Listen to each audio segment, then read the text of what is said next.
It's your body, holy Baba. Khalsa जी, मैं आज सब तो पहला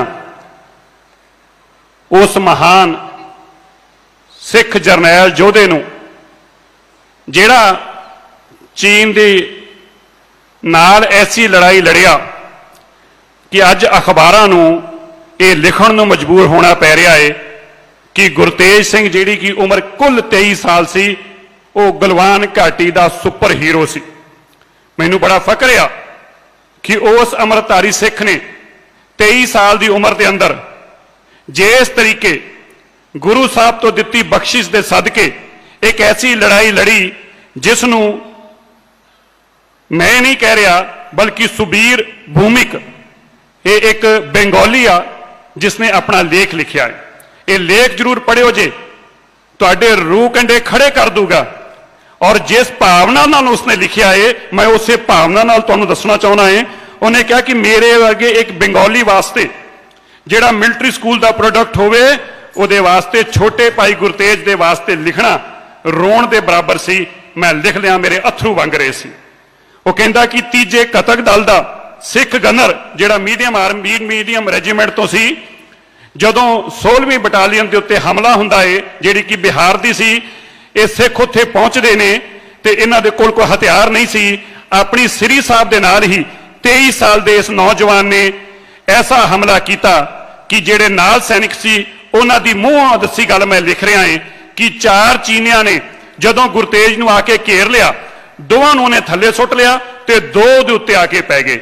गुरतेज बोले सो निहाल दे जकारे लाउंदा होया इन्नी जोर नाल खड़ा होया कि दोवें जेड़े उहदे मोढियां दे उत्ते सी वो पहाड़ तो थल्ले जा डिगे। जेड़े थल्ले 2 सीगे कुछ कि सैकड़ों के अंदर अंदर ही उन्हें उन्होंने दोवां नूं मार मुकाया, पर इस लड़ाई के दौरान वह भी पहाड़ तो खिसक गया और बुरी तरह जाके एक पत्थर के कारण वह बच जाता है।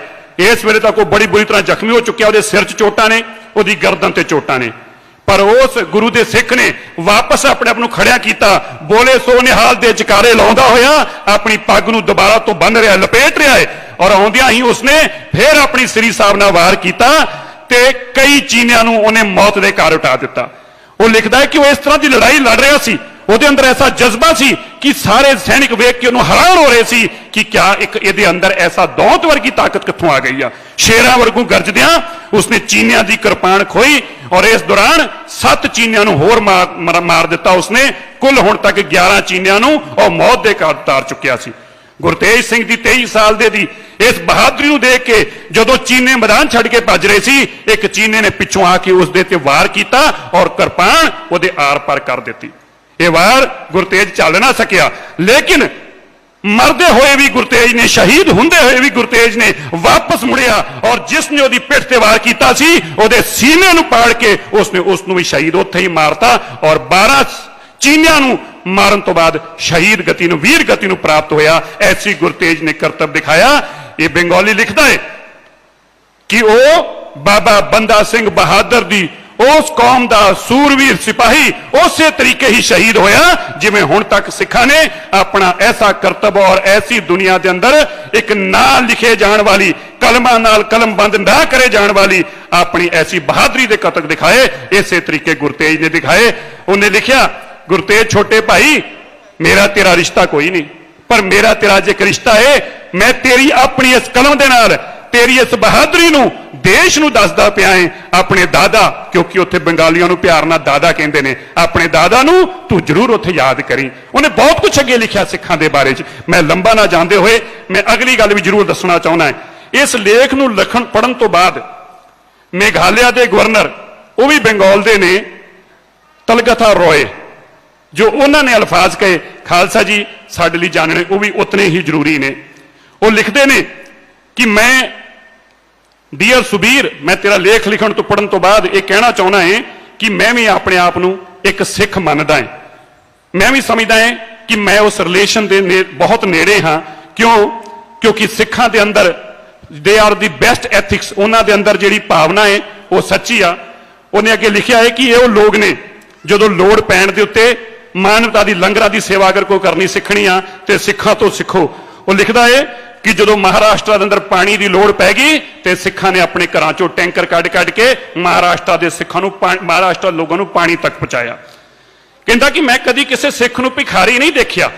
ਇਹ ਗਵਰਨਰ ਬੋਲ ਰਿਹਾ, ਮੇਘਾਲਿਆ ਦਾ ਗਵਰਨਰ ਸੁਬੀਰ ਦੇ ਉਸ ਲੇਖ ਦੇ ਏਵਜ ਅੰਦਰ ਆਪਣੇ ਵੱਲੋਂ ਲਿਖ ਕੇ ਉਹਨੂੰ ਕਹਿ ਰਿਹਾ ਹੈ, ਕਹਿ ਰਿਹਾ ਕਿ ਮੈਂ ਕਦੀ ਕਿਸੇ ਨੂੰ ਸਿੱਖ ਨੂੰ ਭਿਖਾਰੀ ਨਹੀਂ ਦੇਖਿਆ।